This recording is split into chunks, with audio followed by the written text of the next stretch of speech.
인터넷의 다양한 통계나 설문조사를 통해서 싱글들의 생각을 알아보는 통계로 보는 결혼 시간입니다. 오늘은 어떤 걸까요? 네, 커플닷넷이요. 저희 선우가 91년도에 설립을 했잖아요. 네. 정말 33년간 저희 결혼 교제 커플이 49,000여 쌍이 넘는데요. 사실 실제로는 이거보다 더 많을 거예요. 왜냐하면 저희 쪽에 알리지 않은 커플들이 많기 때문에 그쵸. 저희가 이거보다 더 될 거다라고 당연히 예상을 하고 있는데요. 네, 그렇다 보니까 만남은 수십만 쌍, 그 매칭이라고 하죠. 매칭만 150만 쌍 이상이 됩니다. 와, 이렇게 많은 분들 이용하시면은 만남이 잘 되는 분들, 또 반대로 잘 안 되는 분들, 이런 통계들이 굉장히 많이 쌓였을 것 같아요. 그래서 뭔가 이런 통계들로 인해서 좀 만남을 성사시키는 데에도 도움이 많이 되지 않을까라는 생각도 드네요.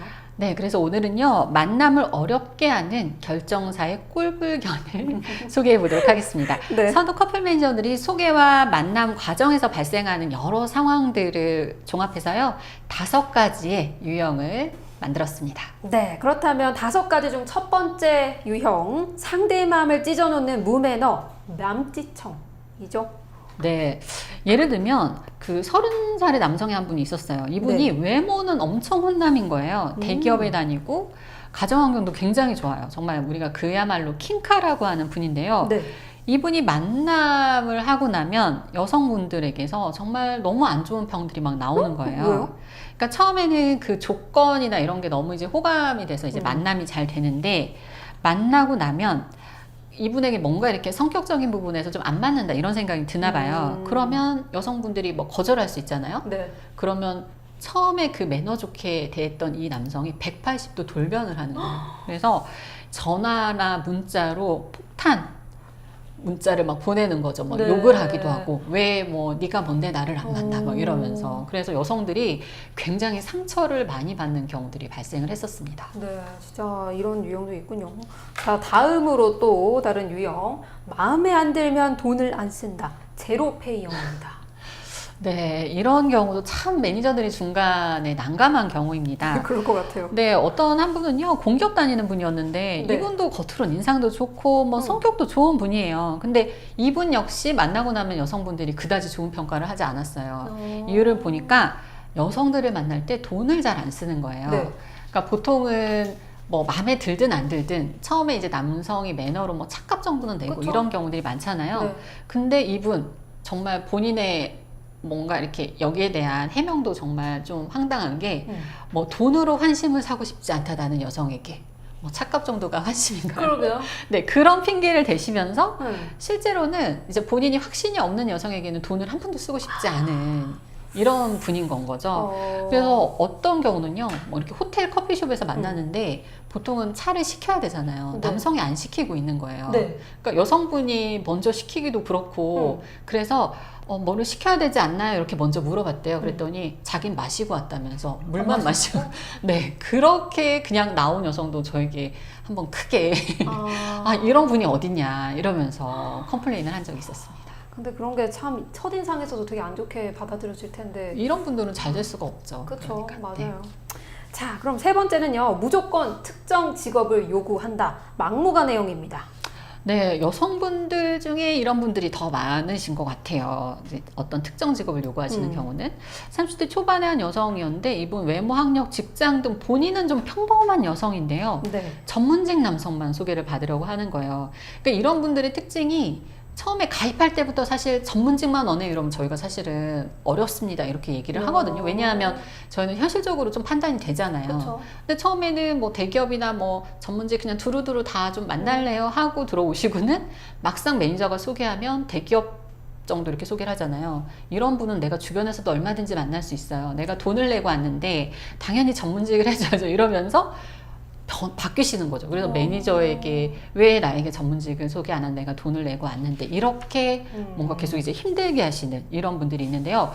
이분은요, 이미 저희 선우를 하기 전에 다른 결혼정보회사를 통해서도 이런 비슷한 양식으로 하시다가 환불받고, 그러니까 안 되니까 안 되죠. 저희 쪽에서 안 되면 딴 데서도 안 됩니다. 그렇죠. 그래서 이미 그렇게 하고 오신 분이었는데, 예, 저희 쪽에서도 결국에는 뭐 만남이 어려우니까 결국에는 탈퇴를 하셨거든요. 근데 이분 이렇게 하시다가는 아시죠? 이제 나이가 더 들어서는 대기업 다니는 맞아요. 분조차도, 지금 사실 이분한테는 대기업 정도 다니는 분도 굉장히 어떻게 보면 좋은 상대일 수 있는데 이후에는 이제 이렇게 만나기도 힘들 상황이 되는 거니까 굉장히 좀 꼴불견이기도 하시지만 사실 매니저 입장에서 안타깝죠. 이런 분들 보면. 그렇군요.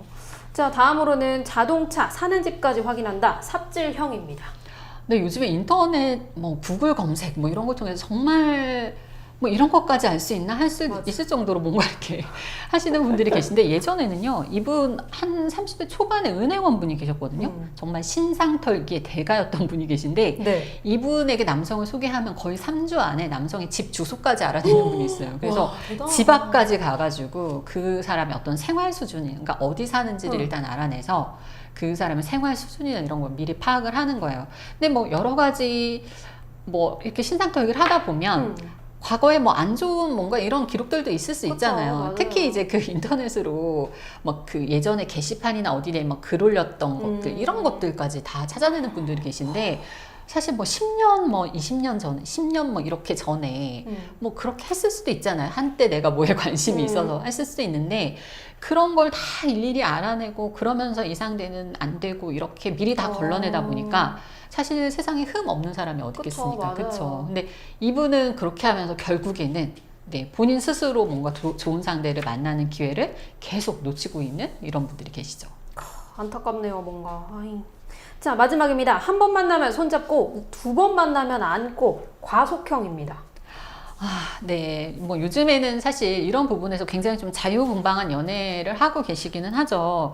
근데 회원들이 사실 이런 부분은 저희한테 얘기를 안 하는 경우들도 꽤 있기는 하신 것 같아요. 왜냐하면 이제 조금 사적인 부분일 수 있다라고 이제 생각해서 안 하시는 경우들도 있는데, 좀 상습적으로 이런 컴플레인이 들어오는 분들이 계세요. 물론 남녀가 좋으면 뭐 처음 만나서 손도 잡을 수 있고 뭐 그 이상의 어떤 행동도 할 수 있고, 저는 그쵸. 뭐 그렇게 생각은 하는데, 네. 이분은 이제 그것도 근데 이제 상대와 뭔가 교감이 있고 상대가 원할 때 그런 거잖아요. 네. 근데 상습적으로 처음 만나서 자꾸 손을 잡으려고 하고, 근데 몇 번 만났는데 뭐 호텔에 가서 좀 쉬었다 가자 이런 멘트를 서슴없이 날리고 이래서 여성분들도 다녀와가지고 저에게 왜 이런 사람을 소개하냐, 정말 매니저가 정말 사람을 제대로 본 거 맞냐 이러면서 정말 매니저들만 정말 힘들게 되는 경우들이 많습니다. 네, 이렇게 총 5가지의 유형을 찾아봤는데요. 이게 특정한 한 분을 얘기를 하는 게 아니라 지금까지의 수많은 데이터를 통해서 이런 굵직굵직한 유형들이 있다라는 거를 또 알아봤습니다. 사실 근데 이런 분들은요, 누누이 얘기하지만 전체 회원의 일부예요. 대부분의 회원들은 다 상식적인 생각을 가지고 있고 네. 남을 배려하는 만남을 하고 계신데, 뭐 꼴불견이다 우리가 이렇게 정리를 했을 때는 정말 그만큼 뭔가 눈에 띄게 문제가 있다라고 생각되는 분들 일부에 있기 때문에 이렇게 이제 정리를 한 거고요. 네. 이제 가만히 생각을 해보면 나도 항상 상대를 평가를 하잖아요. 근데 나도 내가 상대를 평가하는 것처럼 나도 상대에게 사실 어떻게 보면 평가를 받을 수 있는 거고, 그래서 결정사의 꼴불견, 뭐 나도 자칫 잘못하면 될 수 있지 않을까, 이런 생각으로 만남에 뭔가 이렇게 매너를 갖추고 만남을 하시는 게 중요할 것 같습니다.